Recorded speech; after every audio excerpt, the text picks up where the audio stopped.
Oui, bien sûr, le 1er mai a du sens, il a un sens revendicatif et il a aussi un sens lié à la convivialité et notamment à la fête.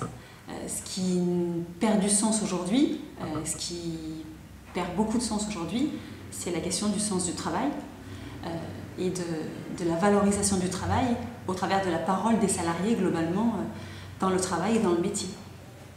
Aujourd'hui, le monde du travail est confronté à des mutations très très importantes. Ce qu'on appelle l'atomisation de l'entreprise, l'éclatement de l'entreprise, l'individualisation du travail, la destruction des espaces de vie et des espaces collectifs, et des espaces collectifs de travail.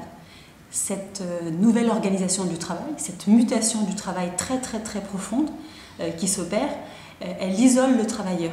La perte du sens du travail, elle naît de l'idée que le salarié, il doit de moins en moins penser.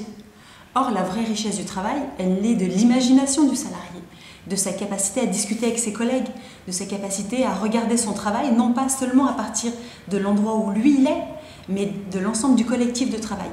Et la perte de sens au travail, c'est quelque chose de particulièrement violent, puisqu'en dévalorisant le travail, on dévalorise le salarié, et en dévalorisant le salarié, on lui confisque à la fois la fierté du travail qu'il fait, la qualité du travail qu'il fait, mais aussi le sens de l'organisation du travail.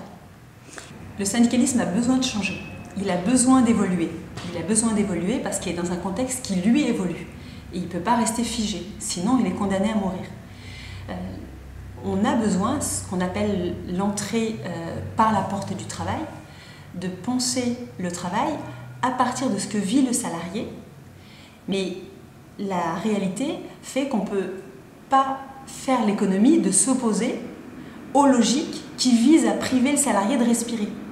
Et c'est ça qu'on a besoin de faire, à la fois de revaloriser la parole du salarié, de revaloriser sa façon de penser son travail, de revaloriser ce qu'il pense être l'organisation la plus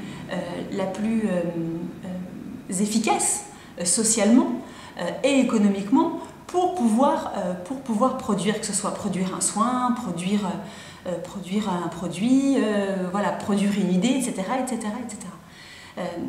Cette façon que nous avons d'aborder le travail à partir de l'organisation du travail, elle implique de s'opposer à des logiques qui visent, elles, la rentabilité à tout prix. Et la rentabilité à tout prix, elle passe par exemple par quelque chose de symptomatique dans une entreprise, c'est la suppression de la machine à café, par exemple.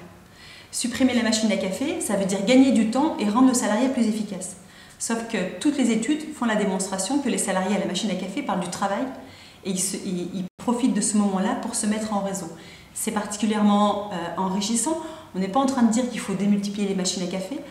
Le syndicalisme, en tout cas la CGT, elle dit qu'il y a besoin de s'occuper du travail et en privant les salariés des espaces collectifs, on les prive de l'imagination de l'autre et on étouffe leur propre imagination.